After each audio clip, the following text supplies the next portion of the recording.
Hello and welcome back to Logan Sounds Off. Today I'm going to be talking to an incredible musician who's going to be making a new solo album now, some new music coming with influences including Stevie Wonder, Al Green, Sly and the Family Stone, and much more ever since 2012 with his video playing Hit the Road Jack. Lamont Landers has been very famous for his incredible talent as a musician, and I'm really excited to chat to you now, Lamont. How are you doing? Logan, I'm doing fine, man. Thank you for having me. No problem. It's good to have you here on the podcast. But before we get into our chat about everything coming up, I'd like to ask you, for those who don't know you, could you tell us a little bit about yourself? Yeah, I'm a musician, and I'm more known for my singing. My singing voice doesn't necessarily match my face, if that makes any sense. I've been told that my voice doesn't match my body, and I would agree with that. But yeah, I've been singing since I was like 19 years old, and been making a living as a musician since I was 19 years old, and yeah, man, I'm just a hustler and just a musician, and I'm really excited about this record, and I hope people enjoy it. I hope people do too, and we'll be sharing all about the record on Logan Sounds Off on my social media pages, links down below, listener. But we're going to get into that new record and a lot more in a little while. But first, I'd just like to go back to the start. So I mentioned there's some of your influences, including the great Stevie Wonder, Al Green, and Sly and the Family Stone, amazing musicians. So I'd love to ask you, when you were growing up, could you tell us what kind of records were being played in your house? Yeah, certainly. I mean, the records that were mentioned were definitely things that my mom, um, influenced me with. My mom was all about soul music and was always Ray Charles and Marvin Gaye and Bill Withers and Al Green and all that good stuff. And then it's a weird kind of hodgepodge of stuff because my dad was really big into Southern rock and the blues. And so from him, I got a bunch of the guitar influences that I have, and he would play like Allman Brothers Band and Leonard Skinner and Stevie Ray Vaughan. Those were kind of his big three. So between those two parents, you kind of get this weird amalgamation of soul and southern rock and blues and funk and R&B and all the good stuff. Yeah, truly is all the good stuff. Um, Yeah. and then I discovered at 14 you began to play the guitar. I play guitar myself and I really, really love it. But with all these cool musicians, and as you mentioned, some of the music that you listened to with your dad was very guitar based. What kind of musicians were you listening to at that time that were kind of inspiring your guitar playing that got you first into your style of guitar? Well, certainly, the very first one to me, the very like big influence was Stevie Ray Vaughan. I mean, I think everybody that if you like the blues, like you want to play like Stevie Ray Vaughan, and then from there you go back and you learn like who was he trying to emulate? You go through like I was like Albert Collins and people like that, and you dig through their influences. But Stevie Ray Vaughan was the number one. Um, and then people like Dwayne Allman and Dickie Betts from the Allman Brothers Band were huge influences. Gary Rossington and Alan Collins and Steve Gaines from Leonard Skinner, huge influences. And then later on, I mean, Eric Clapton was is I think Eric Clapton has kind of stayed the most in my playing. Like his phrasing has kind of stayed the most in my playing. But and there's another guy named Doyle Bramhall the second, and he is his dad used to play with Stevie Ray Vaughan back in the day, and then Doyle became an artist of his own right. But I between Clapton and Doyle Bramhall the second, those are kind of my two biggest influences on guitar. That's really, really awesome. And speaking of Eric Clapton, I actually shared a review that my uncle sent me of this Eric Clapton and John Mayall Blues Breakers CD. And it just blew me away. But that was just cool there that I'm actually sharing it the day of recording today that you Oh, right mentioned Eric on. Clapton. So I'm sharing that at the time of recording.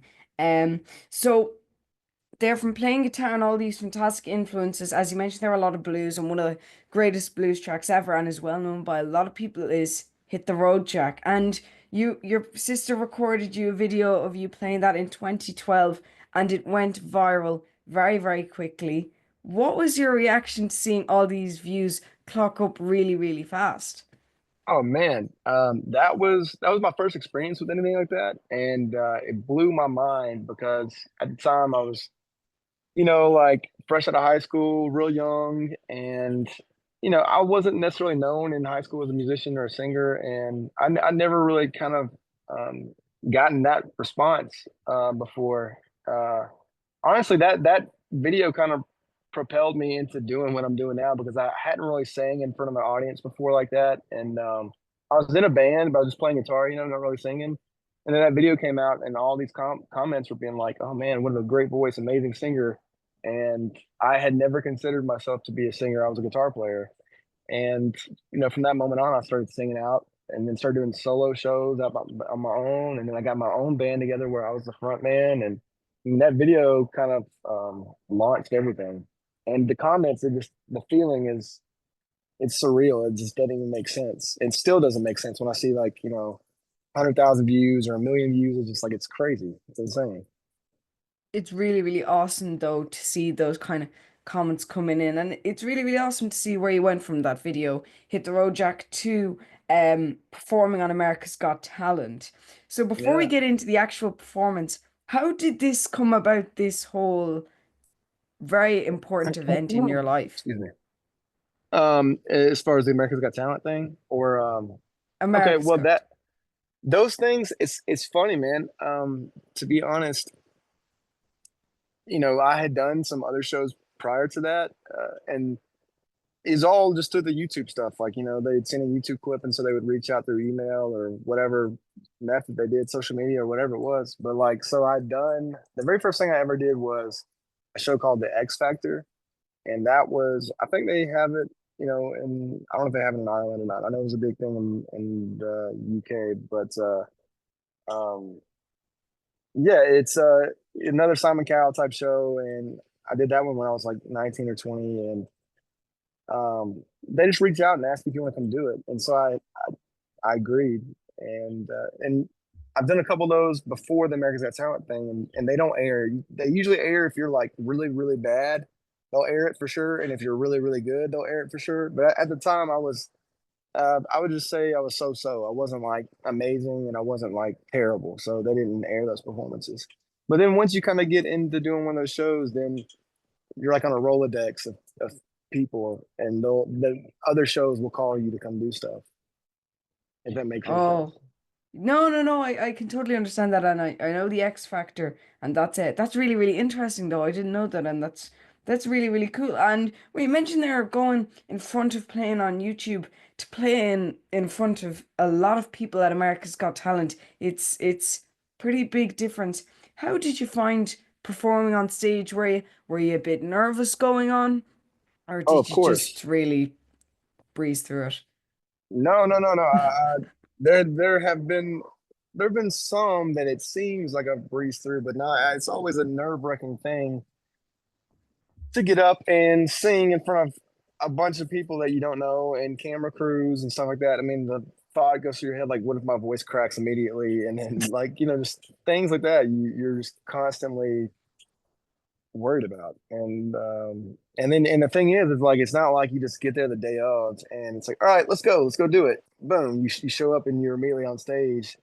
There's like hours and hours and hours of sitting around waiting and letting the anticipation build, and your nerves can just even eat at you even more. But the first couple of times that I did it, it was so nerve-wracking and awful, and I had the driest mouth, and it was just terrible, and I was so scared. And then the last couple of times I've done them, just having the experience helps tremendously, as well as allowing the time that I have, the hours and hours, to instead of festering and eating at me, I let it become a nuisance. I'm like in my mind, I'm like, God, I wish we could just hurry up and get it over with. And by the time that I actually do go on, I'm like, thank God I'm ready to get out of here. And then that way it's more of like, now I can leave instead of, it's a way to I trick myself. It's a way to trick yourself, you know what I mean? And not let your nerves get to yourself. No, that's really, really awesome. And just thinking of that, that's like a perfect way of doing it. But to me, just going, this America's Got Talent thing, I just got to get out of here. Like Yeah. it's cool. It's cool though. And I think that's a really interesting though and awesome way of just getting past those nerves. And you did very well on America's Got Talent. But since then, you've played with the Lamont Landers band. If we've spoken, you've toured a lot, and that's really, really awesome. But what I'd love to speak to you about is you're going to be releasing some new music now as a solo artist on April 25th, with a lot of love. You're gonna have the new album coming out. But first, before we get into the individual tracks, I'd just like to ask you, what was it like stepping away from touring and getting into the studio to record an album? It must have been really awesome. It was very cool. And getting to do it with Dave Cobb, who is the producer on the record, and my record label head. He is just a wonderful producer and a wonderful soul, and he took a big chance on me. So I'll eternally be grateful to Dave. Dave has done, he did the Chris Stapleton records with Tennessee Whiskey and Brandy Carlisle and Anderson East and A Star Is Born, and he's just a huge name and a huge producer. And he saw me on Instagram and reached out and took a shot, and yeah, came off the road, and we cut this record down in Savannah, Georgia. It was just a thrill, you know what I mean? It was a thrill and an experience of a lifetime, and it was just a wonderful experience. Oh, that's really, really cool though to see that collaboration between you and Dave Cobb, who's obviously done some fantastic stuff. And then now just getting into some of the tracks. The first one that our listeners are going to hear, which is a lot of love. Could you tell us a little bit about why you picked that as the first single? Yeah, it has a vibe about it to me. I mean, you know what I mean? It's hard to judge yourself with an outside perspective, but just that one has a great feeling to it. And I love the tune, I love the lyrics, I love the sentiment. And yeah, it's a wonderful, wonderful song. A songwriter named Madeline Edwards. And just another thing, I'd seen her on Instagram, and she popped up in my algorithm, and I just thought her lyricism was amazing. And so reached out to her to see if we could do any co-writes, and we did a couple co-writes, and those songs were cool. But then, on a whim, she's like, I don't know if you'll like this or not, but I'm gonna send this to you and see what you think. And I was in love with the song immediately, and so I'm really, really thrilled that this is gonna be the first song to come out and for people to check it out and hear. And if you do want to hear the single, definitely follow me and Lamont. Follow both of us to hear the song when it comes out first. And obviously, links to all Lamont's YouTube and everything will be down below. So do check that out after you listen to the interview. And then I'd also love to speak about one of the other upcoming tracks that I've got to hear a couple of the tracks and that's coming up on the album, and one of them being that is possibly going to be one of the singles, which, pardon my language, oh shit, I'm in love, which I really, really enjoyed listening to. Really, really awesome kind of, I love the story behind it. Could you tell our listeners, for those who are kind of getting excited for the song, Yeah. what it's going to be like? Yeah, it seems like a silly title, oh shit, but the sentiment is it's just that moment like where you're out and about, and you're not really intending on love finding you or anything especially exciting happening that day, and then boom, all of a sudden somebody walks in and just catches your eye, takes your breath away, and that instant that they're the one you're supposed to be with. And Osha kind of encapsulates that feeling, and that excitement, and that youthful wonder, you know what I mean? I think it's a great song. I think the energy is awesome, and I love the horns are just powerful. It really is it that sentiment though, and that whole idea I really, really enjoy listening to, and it does really encapsulate that, especially the chorus. It really hits you hard, especially on speakers. Don't listen to this like in tinny headphones, guys. Get proper speakers for this. It'll That's hit you right. much harder. That's right. Um and overall though, the album is going to be really interesting and I can't wait to hear it.